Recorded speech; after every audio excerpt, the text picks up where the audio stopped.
You will talk about the fluid turbulence and neutron star dynamics. That was it. That's okay. That's very I true. want to begin. Okay, thank you very much. Okay, I have to apologise for a few things. I like to apologise before, so then I don't have to apologise after. The first thing is, I have to apologise because I'm trying to adhere to the new Southampton University corporate image, which means I have to use this layout for my PowerPoint slides. This is just an experiment. This is the only time I will ever do this, because it wasn't particularly pleasant to do. But anyway, I'm fiddling about it a little bit, so there you go. That's my apology. The other thing is, this talk will kind of connect a little bit with the program that's going on here at the moment. I will talk about turbulence, although perhaps not in the way that you do in the other discussions. I will talk about magnetic fields, maybe a little bit. I will definitely not mention dynamos at all. Okay, so my aim is to give you a little bit of a flavour of why superfluidity is relevant for neutron stars, why it could be, or how it could be that turbulent effects show up in neutron star dynamics, and what we kind of know, which is very little, and what we think we're learning at the moment. And then you're going to see that there's a vast sort of open field to go into in principle. And then at the end there are some issues that relate to magnetic fields, in particular superconductivity, which is for me unexplored. Okay, so that's my aim. I should perhaps say to the relativists in the audience, where I recognize a few faces, that I will not be talking about relativistic superfluids. That's a choice. The reason is that given the level of knowledge that we have about superfluid dynamics is probably not refined enough to be useful to me to think about relativity at this point. Of course, neutron stars are relativistic objects. I should really be doing this in general relativity, but as you will see, there's quite a lot of phenomenology and kind of guessing going on, and when you do that, you might as well stay in Newtonian fluid dynamics, so that's what I'm going to do. Okay, so the main aim of what I'm interested in is to work out how neutron stars function and what we can learn about physics by studying from neutron star observations. And so you know the standard story that, well, neutron stars, if you want to describe them, are supranuclear, meaning we need to understand the fundamental nature of matter to describe these things. And if you make a wish list of what a good model should include, well, we have to have some kind of description of the equation of state. So what is matter? Are there exotic particles like hyperons or deconfined quarks in the core? Probably the answer is yes, and we need to understand what the state of these would be.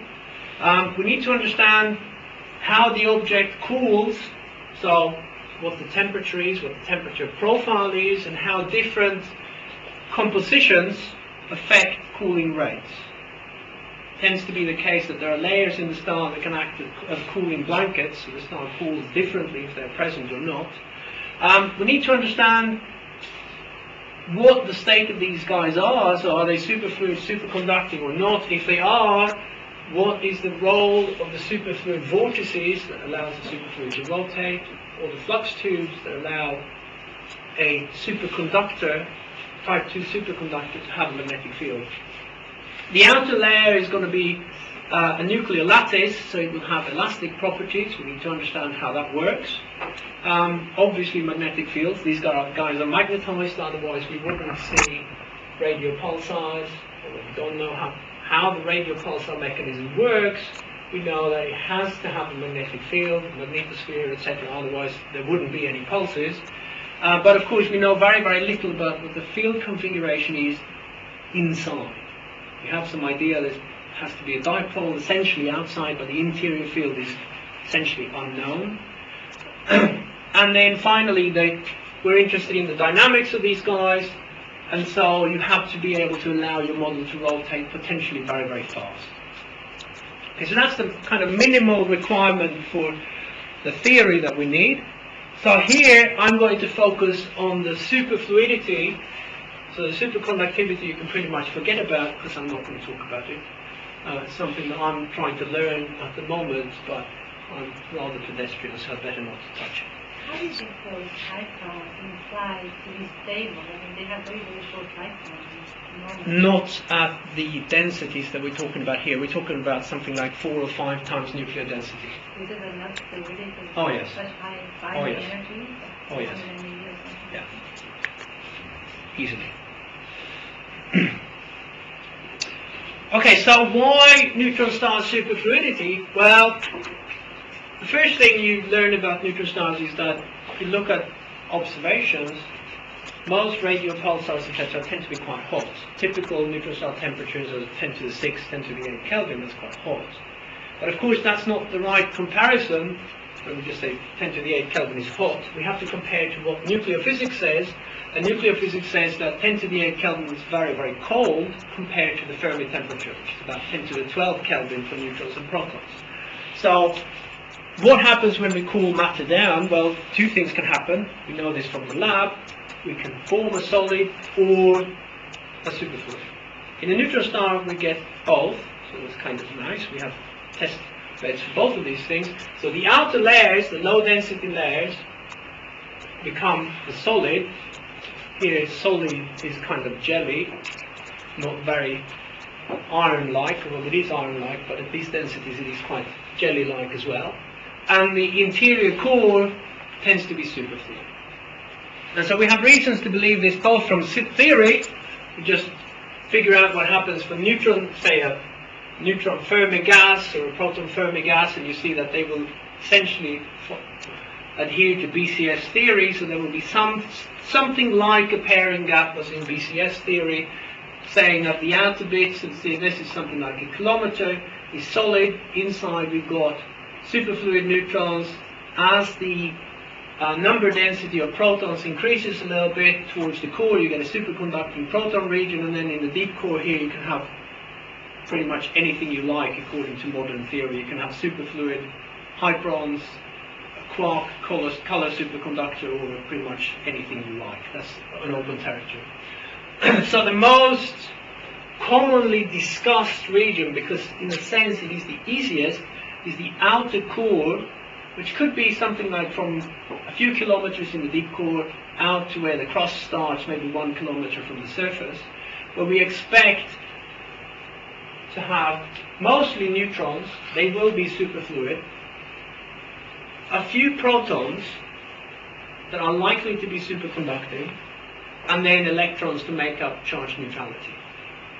And that's the kind of models that the kind of region that we try to model. More recently with LARS, for example, as we're discussing the elastic crust and what happens if you have a superfluid flowing through the crust. It's an area that's, in a sense, new, and people haven't worried too much about, although we know it's an important region. It's just modeling this is a little bit tricky. So that's the theory. Theory says that neutron stars should be mostly superfluid. That's great. So what would happen if they are? Would it make any difference? Well, the observational evidence, obviously this is not easy. We don't have access to neutron stars in the lab, so we have to see the indirect evidence we've got. And so we know that radio pulsars undergo something called glitches, which is essentially, you see them spinning down, fairly well described by, say, a magnetic dipole breaking, roughly what you would expect. And then occasionally you see rapid spin-up events, where it deviates from its steady spin down, there's rapid spin-up followed by some relaxation back to the spin-down rate. That's one piece of evidence, and the other one is that the spin-down rate isn't smooth.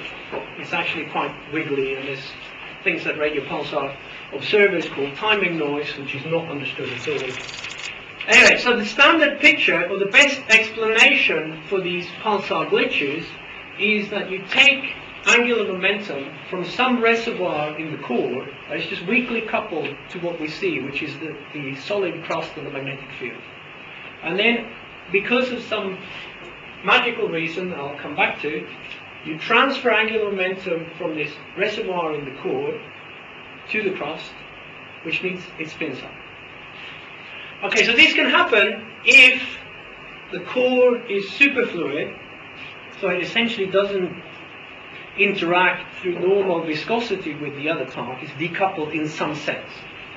And then the idea is that if it's superfluid, it rotates by forming vortices, and if these vortices are held in place, the superfluid can't change its rotation. The superfluid rotates.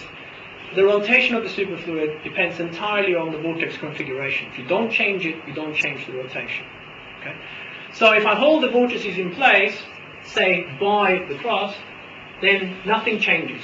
The superfluid rotates as before.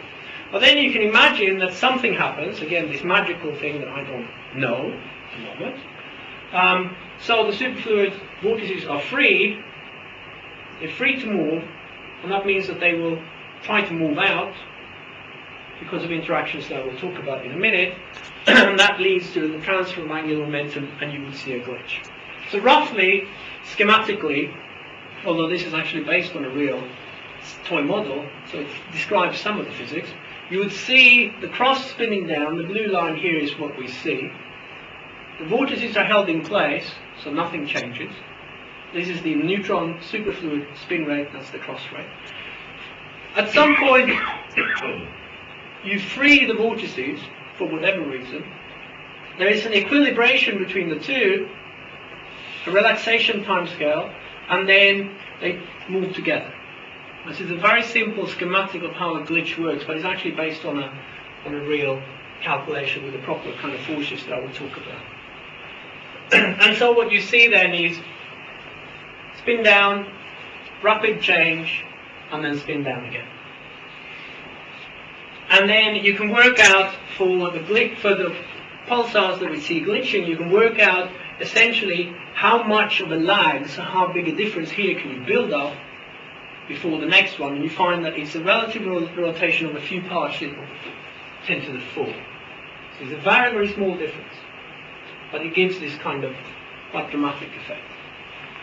So what's the problem here? This is quite a good indirect evidence that we need something extra to the physics, and the superfluid component can do this job. The problem is we don't know how this works, and you're going to see this as we go on. In particular, there is not a single really good model on the market that says why this happens. We've got models saying, yes, it should be the case that the vortices should be pinned in some regimes, and there are good reasons for why they should not be pinned. So they could be, they might not be. There is not a single model that allows you to calculate from first principles, in some sense, even if it's the orders of magnitude wrong, why the glitch should happen. Right? We've got models that do exactly what this does, tells us what the relaxation, how it proceeds. And then you've got another problem. If you want another glitch to happen, you need to build up a new lag. So now you need the vortices to repin. And there's not a good model for how that goes either. So this is a sketch. And this is the sketch that's pretty much been here with us for more than 30 years. Actually since 69, so it's 40 years almost. But you're losing discretely vortices, or do you actually lose a bunch of vortices at the same time? Well, I'll tell you how this proceeds in this model in a minute. So that's the why a pulsar observer might be interested in neutron star superfluidity. A relativist might be interested in superfluids for a different reason. Me in particular, being interested in gravitational radiation, I'm interested in how neutron stars oscillate and dynamics of neutron stars from the point of view of potentially detectable gravitational radiation. Okay, then one potential source of detectable gravitational waves comes from oscillations in the star. The problem in that area is that if you want to have strong gravitational waves, you've got to have pretty large waves, and Matthias is the expert in large waves, I guess. but for other reasons. And if you want to have large waves, it's ideal to have some kind of instability.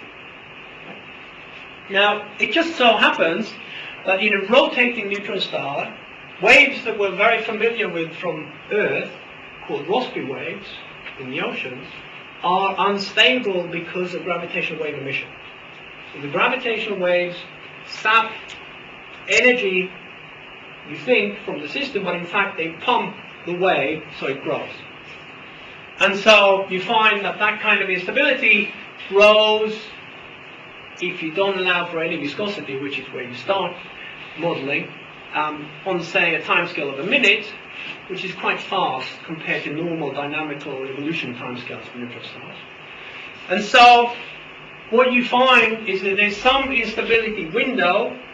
It's temperature dependent because you have to compete with viscosity, and the simplest picture would have two kinds of viscosity. So at low temperatures it's essentially friction, something we call shear viscosity. At high temperatures is nuclear reactions leading to bulk viscosity. And then in between, the growth, gravitational wave growth dominates, and so you have an instability. So if you plot the spin rate at which the instability sets in as a function of temperature, you can get some instability regime like this, which is quite massive.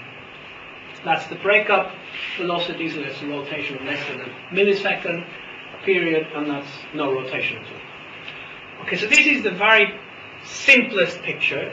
Reality doesn't work like this at all. The real instability window is much smaller than this and doesn't quite look like that, but it's perhaps not relevant for the point of this talk. What is relevant is, if I want to play this game, the more physics I put into my neutron star model, the more complicated this diagram would become. Right? And so we know a couple of things. We know that if I have hyperons or quarks in the star, then this bulk viscosity changes nature. And instead of being relevant at high temperatures, it becomes relevant at low temperatures. So it would have a scaling like this. Right? And in fact, it can be very... Yeah? These Rossby modes occur below the crust. It needs a fluid, right? Yeah, but... Rather than elastic matter. Yes, but in the neutron star crust is not very strong.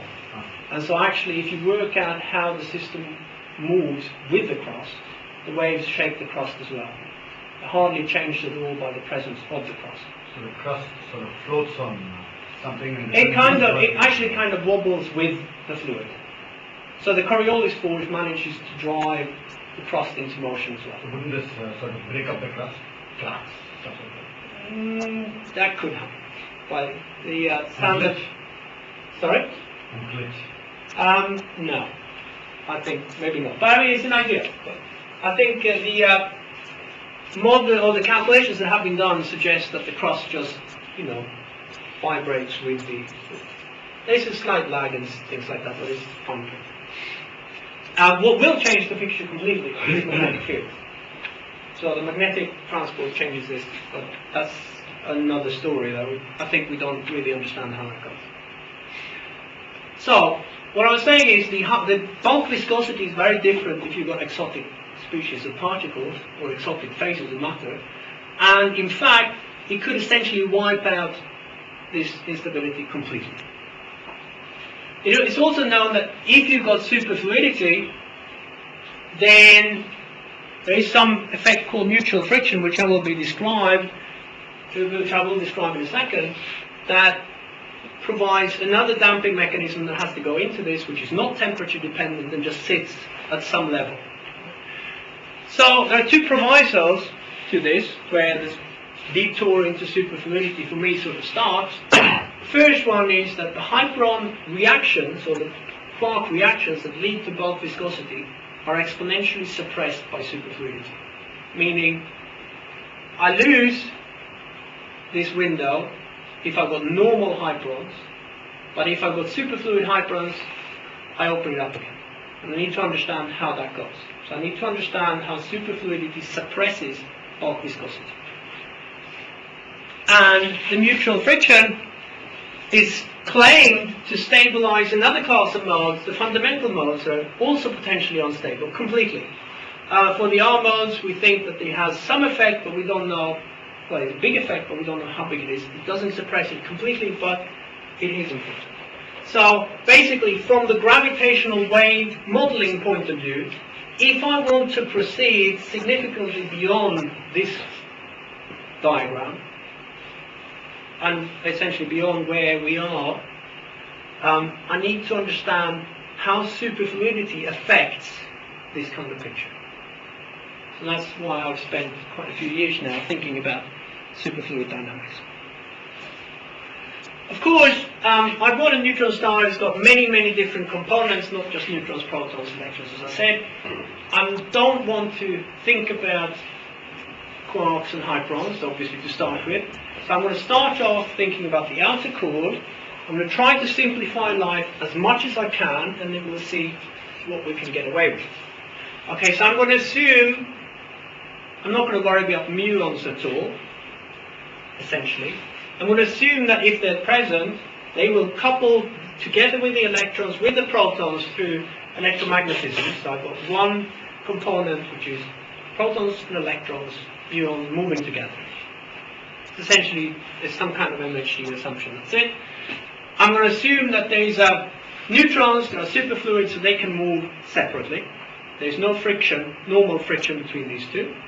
And I'm going to assume that if I have flux tubes or rotational vortices in the neutrons, then there is a scale on which I can essentially work out some hydrodynamics models. So I can average over a large collection of vortices.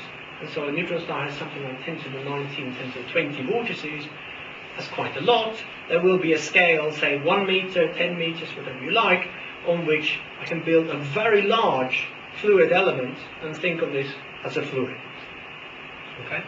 And then, if I do that, the system can be described by two fluids. And what I'm going to talk about is essentially two fluid hydrodynamics. Okay? So, one fluid now is every single neutron. And the other fluid is essentially all the charged particles in the system. And I'm going to assume, for simplicity, that I'm at zero temperature, so I have no temperature effects at all. That will complicate this picture, but if putting temperature effects in will complicate this quite a lot. Now, it's well known from superfluid helium that I can write down essentially the equations of motion for this kind of system from a variational principle. It's all very nice. People like Lars worked on that sort of thing in relativity. As I said, got to ignore relativity and just give you a flavor of what goes into these kinds of models. Okay, so I've got two different fluid degrees of freedom. For each fluid, I'm going to represent them by indices. X could be either neutrons or protons, loosely speaking. All the charged guys are called protons. That should be a bit of an insult to the electrons, but they're not as heavy, so they have to be called protons. So this is, I get the continuity equations, the mass conservation for each fluid. You recognize that kind of equation. I've got a momentum balance, momentum conservation equation for each fluid. So there's something, convective derivative for that fluid, hitting the momentum of that fluid. Come back to that in a minute. Usual gradient of chemical potential, essentially an enthalpy type variable, gravitational potential because it's a star, and then another piece that I'll come back to. So in writing this down, I've defined the relative velocity W, which is sitting here, and I've defined the momentum, or the specific momentum if you like, which is the velocity plus a piece that depends on the relative flow. And so the difference here between normal Euler equation hydrodynamics and the superfluid hydrodynamics is you've got two Euler equations, that's an obvious thing. The second one is there are pieces that depend on the relative velocity. It's something called the entrainment effect. And so the entrainment effect is there because if you have a bunch of neutrons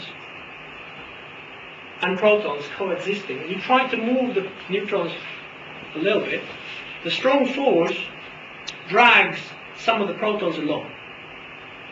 So you can't move neutrons without moving some protons as well. And that means that if you work it out, the canonical momentum for the neutrons depends on how the protons move. And that's this entrainment effect. So actually that means that the momentum that goes into the Euler equation is not necessarily aligned with the transport velocity, the v. And so one interesting thing is to ask, this entrainment that sits here and here, what does it do for you? Varying that parameter, does it do something interesting? Because it's kind of new. Okay? That's one of the things we've been playing with. One way of thinking about it is that the particles essentially pick up an effective mass that is not the bare mass. They could be either heavier or lighter because of the presence of the other species. Okay? So that's, at this point, the only difference between what you write down naively. If you just said, I need two coupled Euler equations, it's going to go like this. You would not put in this entrainment effect, but it comes out of the variational principles. It's a natural thing to have. These entrainment terms, they arise because you write things in with this advective derivative. If you wrote them in conservative form, would they significantly simplify? If I wrote it, okay, so if I wrote it, instead of writing a convective derivative, but I wrote it in as a Lie transport, which is the natural way. Yeah, but at the divergence, if everything was under a divergence. No, they wouldn't simplify necessarily if I tried to write it as a... In fact, we are currently trying to write this system on conservative form because we want to do evolutions on it. And it is not easy. We haven't seen a way that allows you to get the entrainment pieces in a fully conservative form. The only way to do it that we've seen is by making restrictions on the equation of state.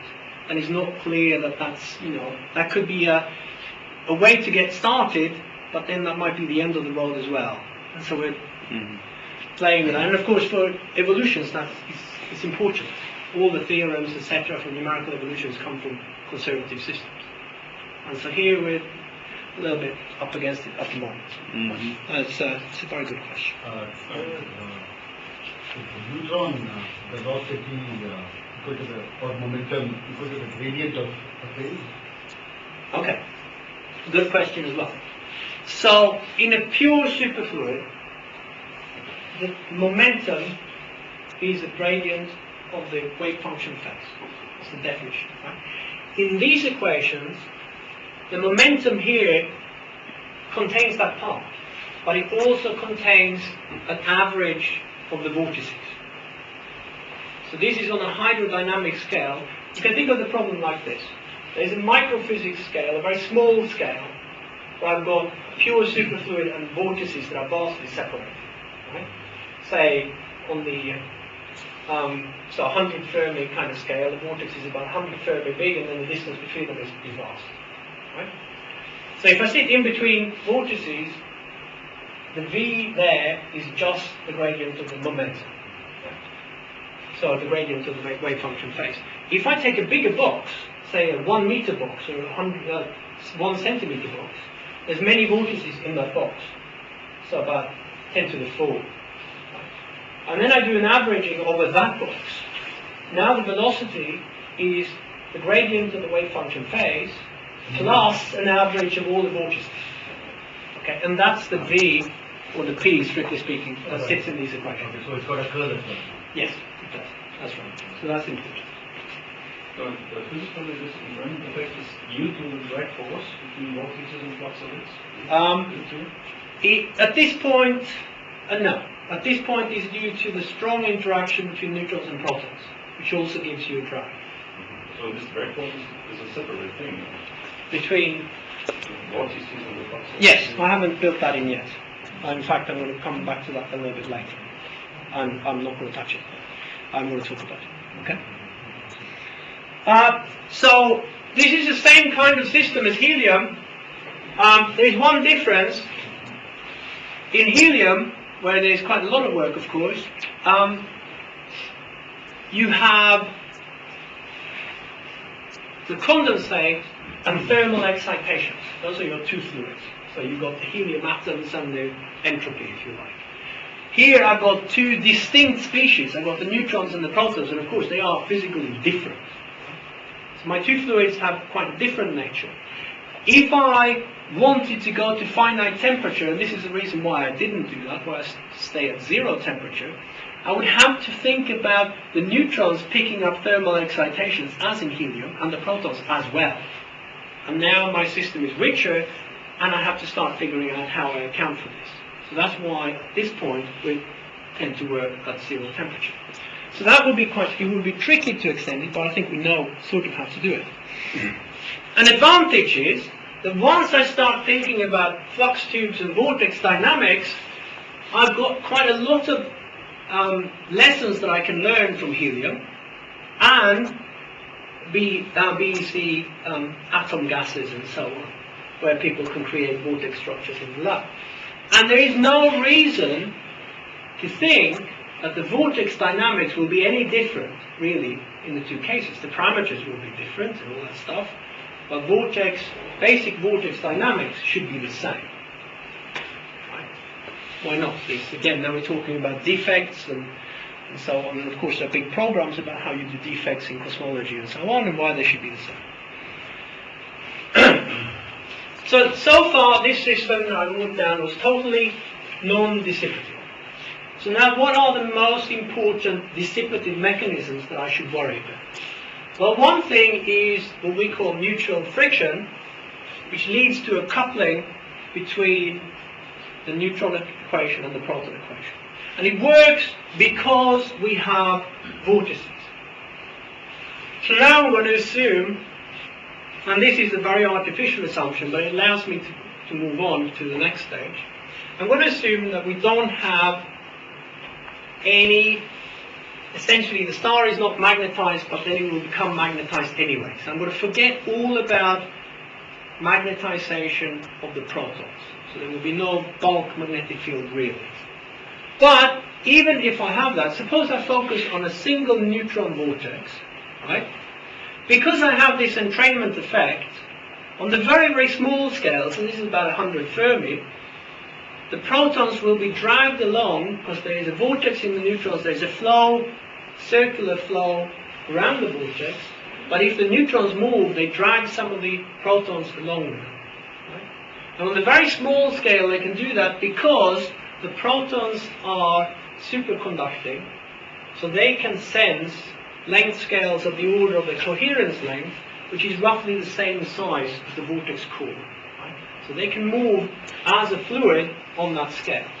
The electrons, however, are just a normal relativistic gas, so they can't sense length scales of the order of 100 Fermi.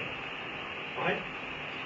They react to the vortex array on a much larger scale, so the protons can be dragged around without the electrons caring very much.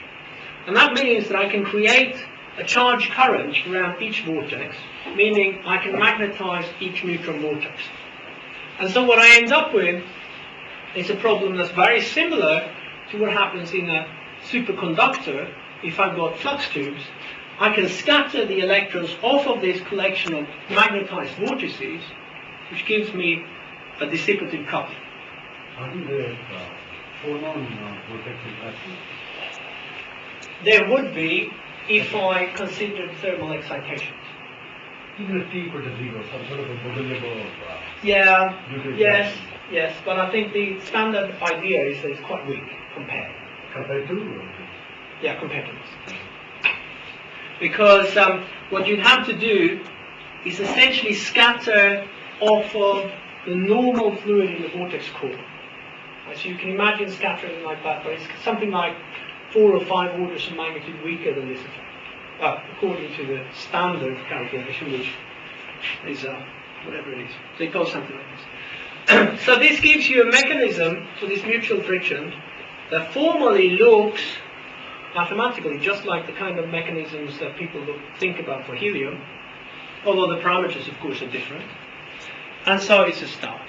But of course, it is cheating because, and it's already been suggested from the back, if I had magnetic flux tubes in this picture, I should also worry about how the flux tubes interact with the magnetic vortices, and it's a completely different story.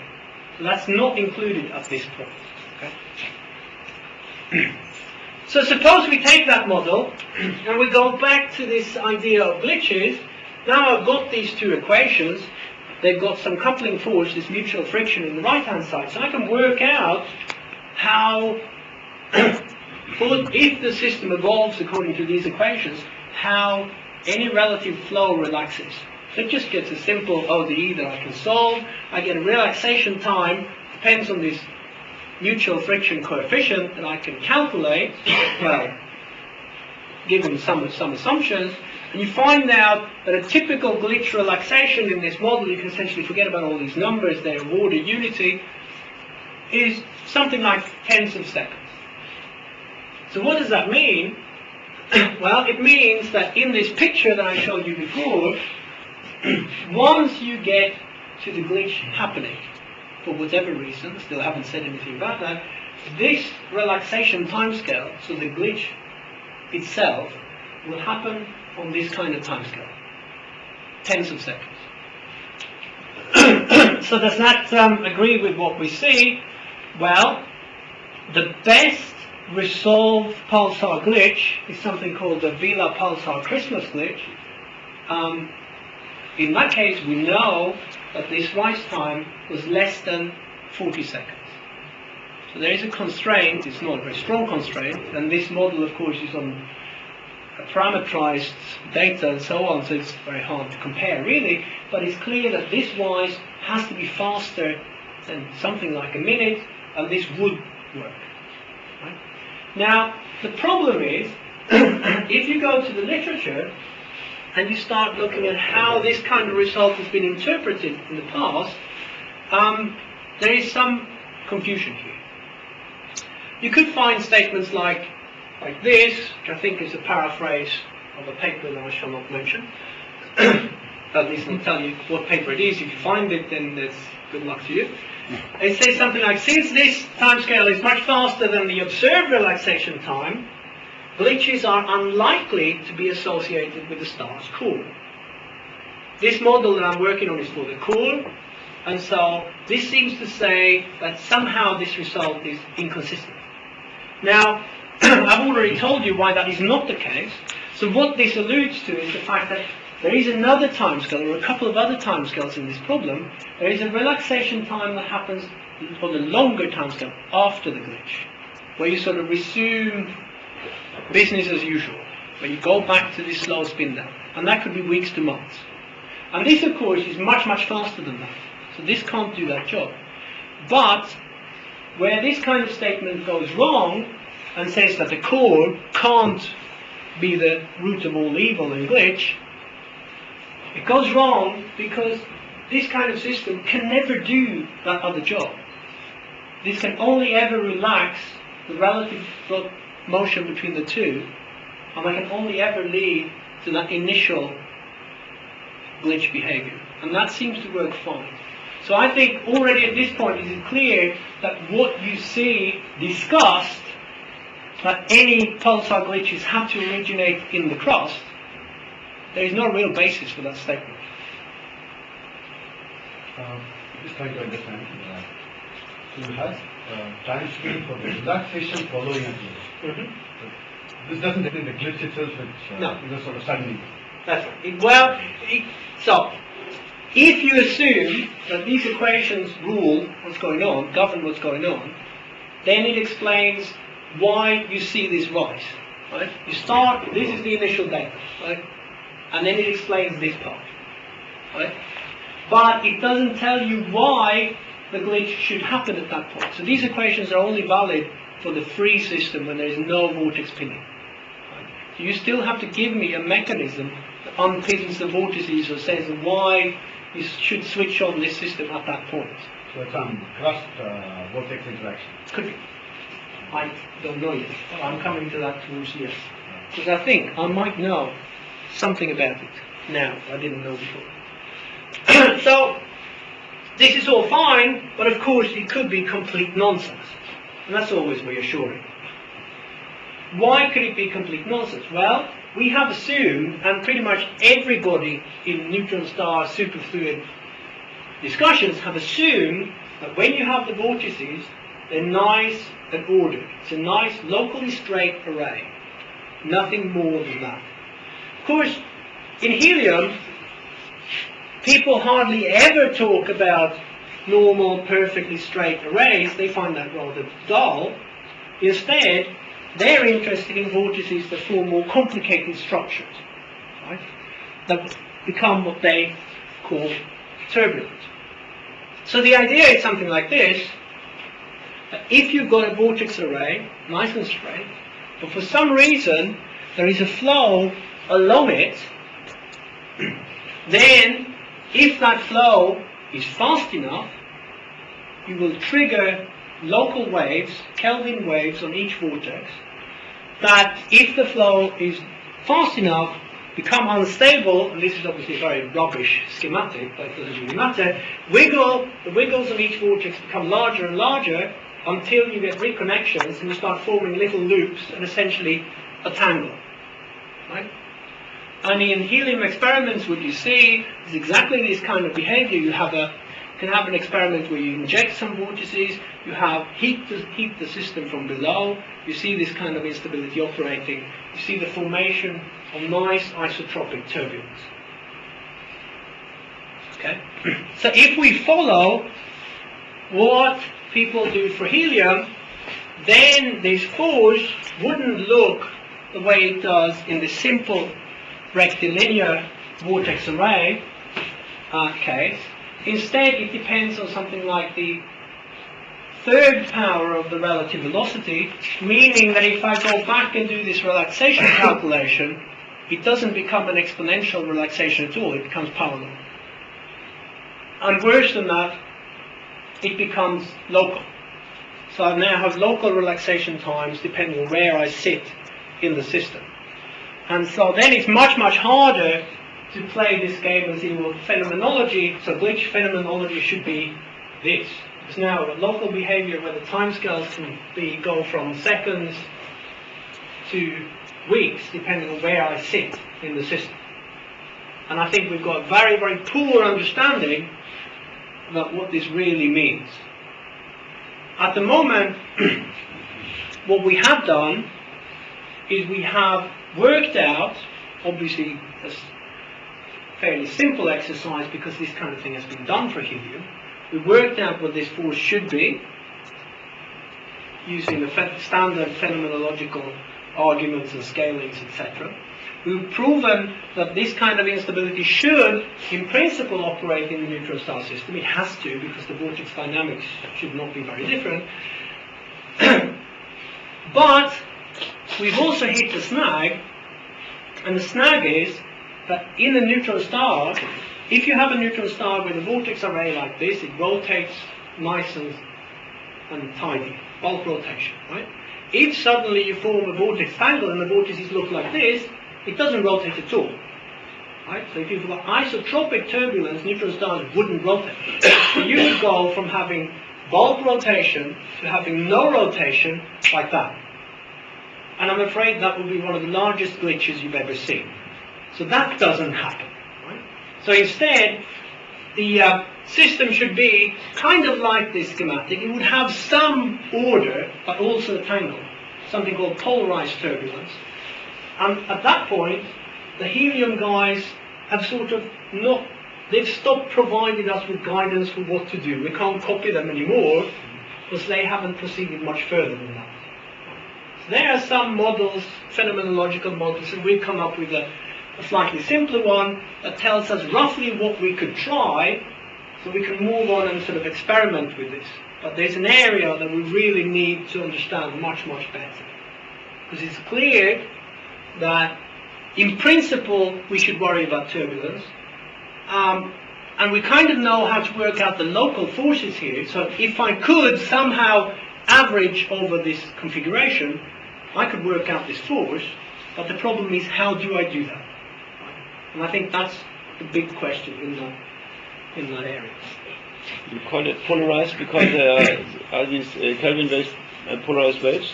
No, I call it polarized simply because at the end of the day, there has to be some direction still with the average vorticity, because the system still rotates. Yeah, helicity, you mean? No. Anisotropy.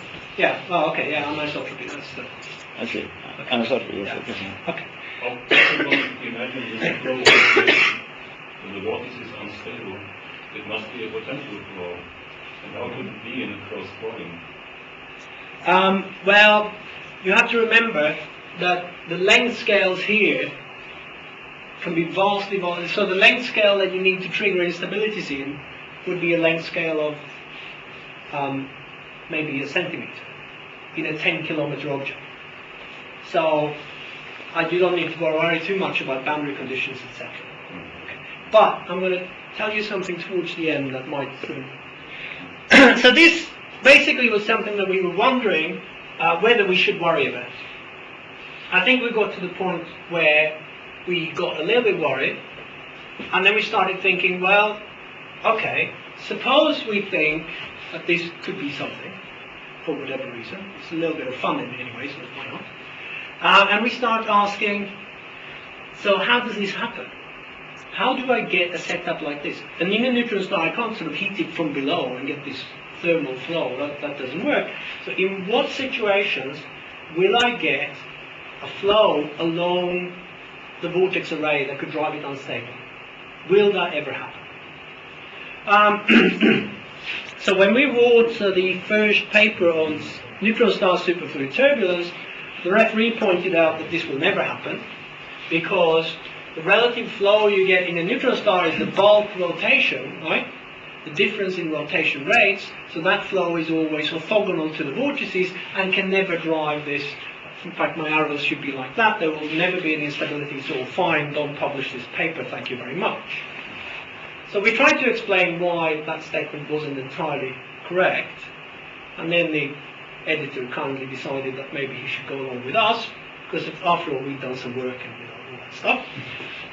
But of course, we had some further plans for world domination and so on, so we moved on and started asking, okay, how does this actually go?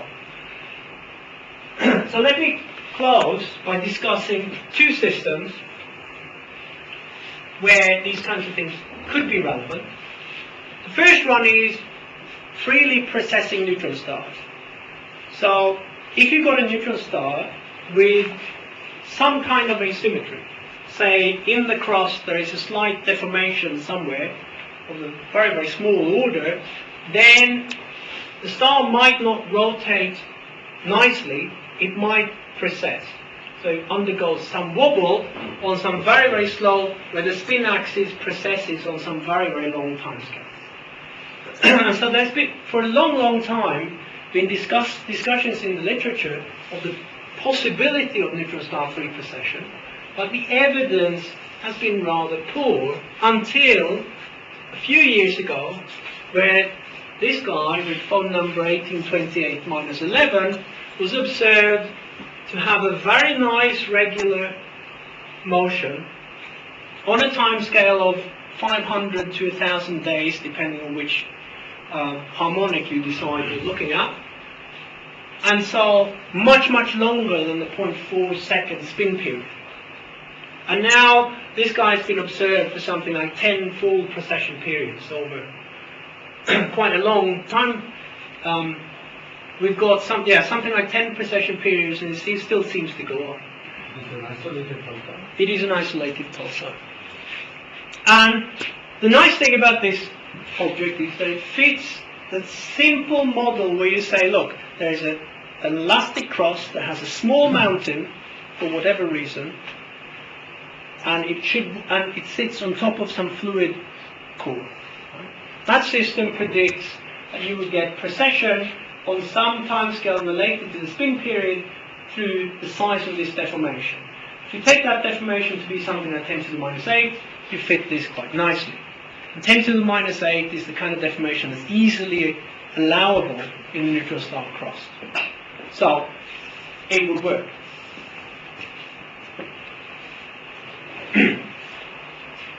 However, as usual, someone has to come along and spoil the party. And this is the point where I have to start thinking about the proton superconductivity of potential flux tubes. So this is one way that I can ruin this picture, this nice precession interpretation. Suppose that the protons form a type 2 superconductor, and there's every reason to believe that they would. If we just take normal superconductivity theory, we see that if you take a cross-section through a neutron star, a large part, this is the crust, forget about that the protons are bound up in nuclei, this is the core. In the outer core, the parameters in the usual way suggest that you should have a type 2 superconductor with flux tubes, go towards the lower end of the proton superconducting region. Maybe there will be a type 1 superconducting region, but it really doesn't matter for my argument now. And then below, at very, very high densities, the protons are normal again, but in here, I probably have hypons and all that other rubbish, so it shouldn't trust that diagram at all. So, if I have flux tubes in the proton superconductor, then in order to carry the normal flux that we expect in a neutron star, you have to have a rather large amount of flux tubes, many, many more than there are vortices, something like 10 to the 15 flux tubes per vortex. So it's a very, very dense flux tube array, with some configuration that of course I don't know. And because these are both magnetized, the flux tubes and the vortices, if they try to intersect, it will come at a cost. So it could be very, very difficult for a vortex, neutron vortex, to cut through the flux tube array. And so effectively, these two guys could be locked. Or at least they could be very, very dissipative to try to push through. And so, if they are pinned to each other, then a quite simple analysis says that if you pin the vortices, then you essentially have a gigantic gyroscope in the system. And that means that precession will not proceed like this. In fact, it will be very, very fast, of the order of the spin period. So that's not what you see in this system. So either the precession interpretation is wrong, or you can't have flux tubes in the proton superconductor. Okay? Thank you so much. If the neutron vortices can't move through the flux tube, then how do you explain the normal breaking of the process? P dot. Okay. That's not really a problem.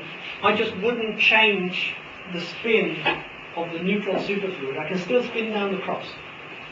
All right. So that's not a problem. But there are related issues. So I think that's this is very much a gross sort of picture at the moment. When you say that the star should precess rapidly, so the precision, rapid precision implies a component of the angular velocity which is transverse. Right? So it doesn't mean that the vortices have to be sort of oblique or something like Yes. that. Yeah. Now it would be very complicated, but at this point, it's essentially a solid body rotation argument. It doesn't really ask how does it truly work. And anyway, you can build on what we've done for the superfluid turbulence problem in the following sense. So if you misalign the two rotation axes, the vortices are along this direction, but the proton rotation is along that axis, then there will always be a flow, potential flow locally, along the vortex array as the precession goes along. And you can show, at least in principle, you can imagine that could, if it's fast enough or this angle is big enough, that could trigger this turbulence that we talked about. If you do, then this discussion becomes a little bit doubtful, because this entire discussion assumes that you've got two objects, protons and neutrons, say, rotating as solid bodies. There's no local physics, there's no wave dynamics in that system. If you can show that the system is such that you have to worry about turbulence in one of the components, it's clear that you can't get away with a solid body argument. It's just rubbish. You need to then worry about the wave physics or the turbulence physics, and at least any conclusions you draw from that simple model can't be trusted. Okay. So does that work? Well, what we've shown is that in these simplest models, and of course this, the more you add here, the harder it gets, but you can show that you get a mode in the system locally. So this is now short length scales. I'll show you why I believe that's relevant in a second. Something that depends scales with the rotation, so it's an inertial type mode, where it's got a damping time with some positive coefficient that depends on the rotation, and this is the wave number of the flow of the wave and the relative flow, which I've called delta here. You can see that if I tweak up this relative flow or increase the wave numbers, so look at shorter length scales, this guy can dominate over that guy, and so change this from damping to growth. Right? So there is an instability in this system, and it has exactly the same nature as the kind of instability that you see in superfluid helium. Right? So precession can do this job. Right? And so it's only a question of whether, when you can increase this wave number, and you don't get to ridiculous length scales before this happens. So here is a graph of the growth time of this instability compared to the wavelength of the wave, so that's essentially the inverse of this k, for different neutron star temperatures. The one to look at really is 10 to the 7 Kelvin, which is typical for these kinds of objects that we think, or the one object that we think of processing. Then there's a length scale where you really shouldn't trust hydrodynamics the way we've written it down. Say, if you take a length scale of maybe, say, 100 vortices, it's debatable whether you can average and say that this is nice fluid dynamics. Right? So that's the grey area here. And then there is a time scale where, because we're doing a simple plane wave analysis simplifying the problem, you shouldn't trust any instability that says, well, it grows on a time scale longer than the full precession cycle, because we're taking various quantities as constant just to simplify it, right? So if we had to stay around for a long time for this to grow, we wouldn't trust the calculation. The physics would probably still work, but it would be more complicated, right? So what you find is, if you take, say, well, a tenth of the precession period as your cutoff, then there is a window here where length scale, waves with length scale shorter than maybe a meter are unstable and grow fast enough to be relevant. And so this diagram essentially says that for this value of the various superfluid parameters, in particular this, which is one of the mutual friction parameters, there will be an instability in that system. And so you need to worry about, as usual when you've got instabilities, you need to worry about, well, what could stop this? So viscosity could stop it.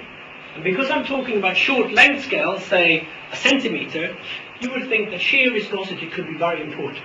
Right? Now, here's a big surprise. When you work this out, shear viscosity doesn't enter the usual way. Normally, you're used to shear viscosity saying, well, it's a gradient squared, Laplacian hitting the velocity, right? So it should be a k squared in a plane wave analysis. In this calculation, that doesn't happen. That term cancels. And what happens is that you get a very funny kind of viscosity behavior with 1 over k.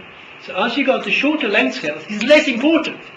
And in fact, you can see that in these kinds of diagrams. What you find is there is a length scale here where viscosity is important.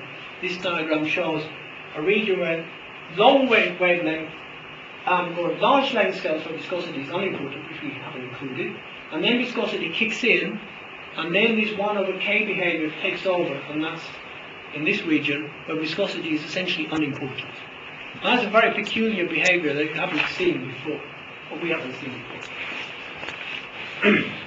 And so what this essentially does is it says that there will be, if you try to set up this fast precession, which is what this was triggered, set up to do, then you can't have precession with an angle bigger than something like 10 to the minus 2 degrees. If you do, you will hit this instability. So the system will be turbulent, and at that point, you can't trust the precession model because it was simplified assuming that you can treat it as a solid body. And obviously, if you got local waves, say of a quarter of a meter, that's not solid body. So you've got to go back again. And now, of course, modeling precession becomes very, very hard. But that's maybe not my problem at the moment. Okay. So the final one, for me, it is kind of amusing because 10 years ago I wrote the first paper on gravitational waves driving the R modes unstable. So it's kind of funny to talk about those modes again. But this is, again, a little bit surprising. What we're looking at now is another way that we thought maybe you can get this kind of relative flow. And the idea is that if you've got a large-scale wave motion in the star, there will be components that are essentially parallel to the vortex array, perhaps. Especially if you think of a system with something like Ekman pumping, where you've got across some viscosity that drives a flow into some zonal layers, as we see in, say, models of the Earth and so on. If there's a vortex array like this, there will be some flow along that, and maybe that can do the job. It's just saying, well, this is the calculation, do it. Okay? So this is what we're trying to do. We're setting up, again, these simple two fluid models with the mutual friction dissipation, with essentially 3 parameters just to see what can happen. And we're allowing, and this is the first time I believe anyone has done this, we're allowing the two fluids to rotate at different rates. And then we're asking what happens to the modes of this system. And of course this is could be a horrendously difficult exercise. Really not pretty. But turns out that I think we're incredibly lucky because the modes that we are interested in turn out to be very, very simple. And so a lot of the sort of complexity drops down. And this is where it becomes quite surprising. So this is a result from last week. So I didn't put too much details on because frankly I couldn't. But what we find is that when you put this mutual friction coupling into the problem, there is a vast range of the parameter space, essentially how strong this friction is, that drives these modes unstable. In some region, it's a secular instability that grows very, very slowly depending on how strong the dissipation is. It's very similar to how gravitational waves operate, although now it's something a lot sort of close to the system. If you increase this mutual friction to be a very strong interaction, then there is a very, very rapid instability where the growth is much shorter, well, the order of the spin, and so very, very fast. And it gets faster the shorter the length scales are, so the higher order modes grow faster. And in fact, this phenomenology looks more or less exactly like what we found in the precession problem. So it's not perhaps surprising that this happened. Might be that it's quite natural. There's quite a lot of stuff to fill in here, a lot of blanks that I have to leave at the moment I really don't understand. But the nice thing is this. We have, and I think this might be for the first time, a real calculation starting from first principles, the rotating fluid body. I say nothing about vortex spinning or anything, but I have an argument that says that if I try to drive one fluid faster in the bulk rotation than the other, these waves will go unstable at a critical wave number, some high order mode, for some given rate of relative flow. And in fact, we can show that for the kinds of relative flows, this 1 part in 10 to the 4, that seem to be roughly what you need for glitches, this guy operates. Okay? So it could be that a little bit more work here, and a big question mark at the end. It could be that we're talking now about global dynamics that could give you the glitch trigger. Right? Kind of instability that happens as you have differential rotation in the system, which we believe you need. And then, of course, there's other parts to this. Suppose you believe it is true, why should this undimmed vortices and lead to the glitch behavior that we see? I don't know that. But it's quite an intriguing little result, I think. So, let me summarize very briefly. I think it is true, that if you worry about neutron star dynamics, so that would be the glitches, the precession that we think we see, and oscillations that could be relevant for gravitational waves, you need to worry about superfluidity. That means you have to model the system in a multi-fluid sense. You have to worry about decoupling neutrons and protons at some level. When you do that, you need to worry about what this entrainment effect does. You need to worry about what the friction is in the system. How do the different components talk to each other? So we know now that the standard picture that people have worried about since the 70s might be wrong. In fact, it's very likely to be wrong, or at least not refined enough. We should worry about turbulence in these systems, because we've seen that turbulence could be relevant for precession. These kinds of short wavelength instabilities could be relevant for oscillation. So, it's an open game. There's a lot of stuff to do there. Of course, I have cheated shamelessly in only including whatever I wanted to talk about. Chosen not to talk about things that I think are difficult, I don't understand. So, there are a lot of issues here. Most important, you could go to the phenomenology and the observations and ask, is it reasonable that we should expect that there will be one single unique model that describes, say, radio pulsar glitches? It's not clear to me that that is the case. So there are provisos here. Superfluid turbulence, I've given you some arguments on why this could be relevant, but does it really work this way? So I don't know, but I think there is scope for going back to the lab and asking the helium people, for example, or Bose-Einstein people, to do experiments that are suited to the kinds of questions that we're interested in. For example, the precession question.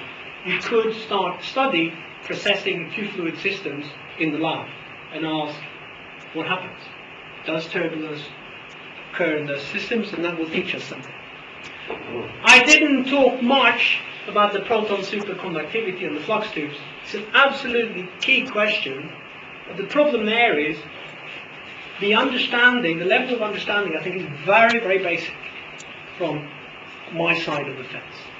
We really don't know how you should include these interactions in a proper way. You can do it in a phenomenological hand-waving way, but the details, I think, we're not quite sophisticated enough, and that's a big, big question.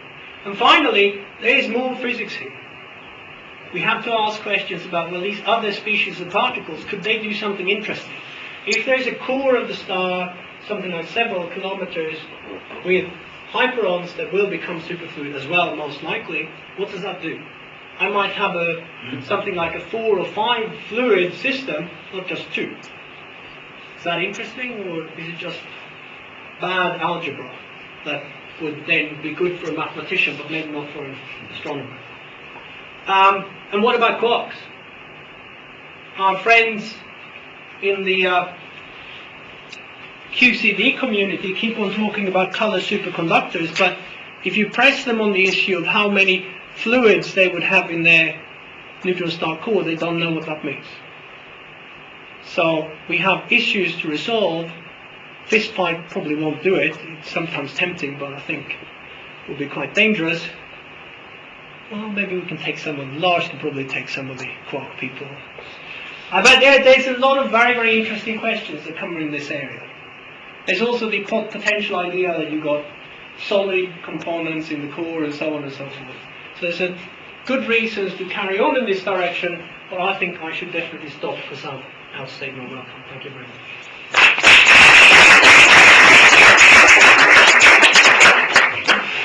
Questions? Comments? Some years ago, Hans Bethe and Jerry Brown were putting out this stuff, chaos and particles like that, which are also very short lifetime, into the supernovae, and we're trying to make them stable. Is there something you can learn from those people? Yeah, of course. I mean, there's a lot to learn from all these things. Right? There's a vast literature and there's an ongoing discussion as to how these systems work, what the key components are, and so on. Right? But the reality is that if you talk about the neutron star equation of state, there is it's a somewhat entrenched territory where people have their own very strong opinions about what models you should trust and what models you shouldn't touch. And if you ever have the chance, a rather good question to ask, I think, is when you see a supranuclear physics expert put up a mass radius diagram for a neutron star, ask for his given equation of state. Ask where the error bars are. And in particular, ask if the error bars happen to be bigger than the diagram. That can make some people quite uncomfortable. And violent. Somewhat. But it is maybe relevant. Because if it is the case that you've got 20 different equations of state, you draw them on this nice diagram, but in fact, in reality, they cover the entire thing. It's good to know. I don't mind. I mean, this kind of work that I do is chock full of ignorance. Right? But we're doing the best we can. And so it doesn't matter. If I don't know the parameters, okay, I can still carry on and I can ask, are there parameter ranges where something happens that I should see? So if this system behaves like this, if the real system behaves like this, we should see that. We don't see it, so what do I learn? Well, I learn either that I can't calculate, I've learned that years ago, but or the system doesn't behave like that. I think that's the best we can do. And what are these hyperons for you that say photons and neutrons couldn't do? No, because after all, you can imagine that with the kind of say pi 0 with the gamma. Okay, so they do a few things. First of all, they open up very fast reactions. So that leads to completely different viscosity behavior. Right? So I need to kill that somehow, because that's bad. But the usual way to do that is because they would also cool the star very, very fast, and that doesn't seem to be what we see. So the usual fix, if you like hyperons, is to make them superfluid, so then they can't undergo these reactions. But if you make them superfluid, they will decouple just like the neutrons do. Say the lambda, which is neutral, will decouple and look something like a neutron superfluid. Right?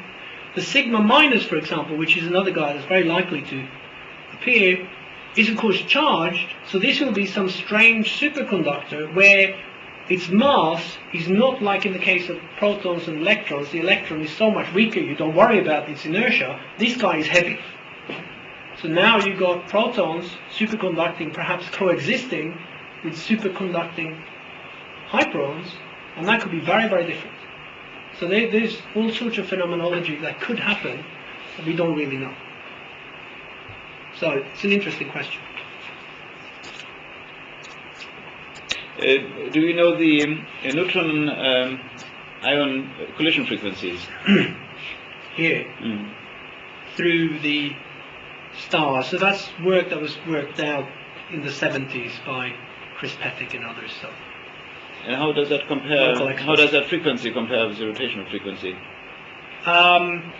Typically, the rotation frequency, the collision frequency is much faster. So much faster. That's why these assumptions that you got home-moving protons and electrons tend to be very safe. Of course, one has to worry a little bit about this, and that's where the superconductivity question comes in. Because of course this assumes that you lock the two together by collisions. If you make the proton superconducting, that doesn't happen in the same way. So suddenly there could be fine prints in that argument that you should worry about. And the same thing is when you say neglect the electron inertia, which is what we tend to do. That's of course a small effect, but we have to remember that I'm really looking for small effects. I'm looking at something happening at the relative rotation of 1 part in 10 to the 4. It's not some huge effect. Maybe it's just that 1 part in 1,000 that I need. I don't know, but it could be. So one has to be a little bit careful. But of course, so that would imply that the magnetorotational instability could operate if there was differential rotation. So you did say you would need differential rotation for some reason, but this would then be wiped out by this instability, by the magnetorotational instability. Could be. They could be. And why did you actually want differential rotation? I mean, you drew this meridian. No. Differential rotation was used in a slightly loose way, where I mean different rotations. The two fluids rotate solidly, but differently. Right? Yes. But it could well be that this rotation is differential, say with the rotation profile as well. In which case, what you're saying is right. So that's quite open, I think. I mean, the big problem is for neutron star interior dynamics with magnetic fields is that we know so little about what the configuration is. So there are good reasons for staying away from it, because it's total ignorance. But of course, that's a bad reason to stay away from it as well, because maybe you should play with it and see, do I find something interesting? And if so, is that something that we can observe? I was just wondering whether you would expect anything new to happen on the observational front, or if that's very quiet in the near future. Okay, so the kind of things that we are benefiting from would be better, more detailed pulsar glitch observations.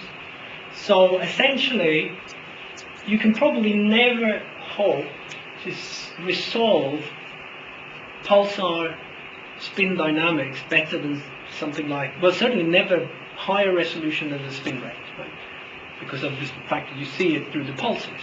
So maybe, if you're optimistic, something like tens of spin rates is what you can do. And that's kind of the level that you will reach with a square kilometer array. So we'll do better on that.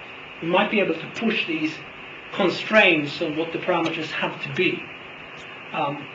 But maybe not too much. Another set of things that we benefit from are these the quasi-periodic oscillations seen in magnetar flares, where we learn something about how the crust works. And work that I'm doing with Lars shows that the crust superfluid could affect this at the level of, say, 40%, perhaps, or tens of percent, which is interesting if you try to fit models. So it's getting to that sort of position. We would benefit a lot from more such observations. Problem there is that you need X-ray timing, and you need to be lucky that there are magnetar flares going off all over the place. There are not many X-ray timing experiments planned, and obviously these things are rare, so maybe that's not something to hope too much for. And the last one is this dream of relativists that we will one day detect gravitational waves and that we'll be able to do something useful with them to justify our existence and so on and so forth. Well, I think LIGO, for example, they are operating up at this sensitivity they were claiming to be able to reach, which is incredibly impressive, but we're probably a decade away from anything that's kind of really astrophysics, and might never happen. But at They least talk mostly about binary sort of things, right? I mean, they never calculate that the thing like body like that given gravitational radiation. okay, so that's not quite Usually, true. Barry Barish gives this stuff.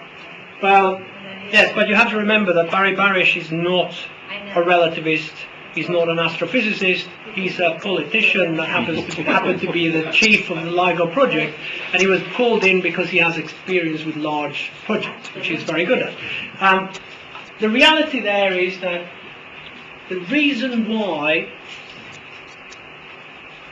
you should talk about binaries is because you understand the binary in-spiral signal very, very well. So you can dig for this in noise. And you understand fairly well what the event rate should be, etc. So it's a very good calibration. These other things, isolated objects, are certainly talked about and searched for in the data stream. So LIGO has a long, ongoing search for, say, pulsars radiating at twice the spin frequency, which would be the simplest mechanism from a rotating body, where they set limits on what deformations you can have in neutron stars. So they've set limits of the size, say, mountains or deformations of the size of a centimeter in a 10-kilometer object, which is, you know, quite a decent observation, or lack of observation. So they're certainly looking for these things. The problem is, as you'll appreciate, the amount of physics that need to go into a model of a neutron star radiating gravitational waves is significantly more than what goes into the radiation from a binary in spiral. This is much harder to model. And so, to put your hand on your heart and say to an observer that you should stop looking for binaries and start looking for this because you can trust me, not worth my job. No. But they're certainly looking for these things. In fact, the real excitement in gravitational wave astronomy, it will never actually be astronomy unless they can do these sorts of things. Because once you've seen one binary and tested general relativity and so on and so forth, who cares? I was not thinking about, like Taylor and the house binary. I was thinking more about, binary. We usually talk about, the final stage of these objects when they fall into each other. Yes. You have a burst of Yes. yes. Yes. Things like that. Yes, but still this burst depends very, very little on the detailed physics of the objects, right? But you could get some information about equations of state, I assume, for those kind of events. You find out things like, you can put constraints on the mass-radius relation. For example, if you've got a neutron star binary when it touches, or neutron star black hole binary when the neutron star disrupts. So that teaches you something, certainly. But that's one thing. There are quite a few equations of state that go through the same part of that diagram. You have to live alone. You have to live a very, very long time. I plan to. Perhaps you should leave further questions and comments for coffee. Yeah, because I get to read that it's delayed 1 year per year. It will never catch up. But thank you again.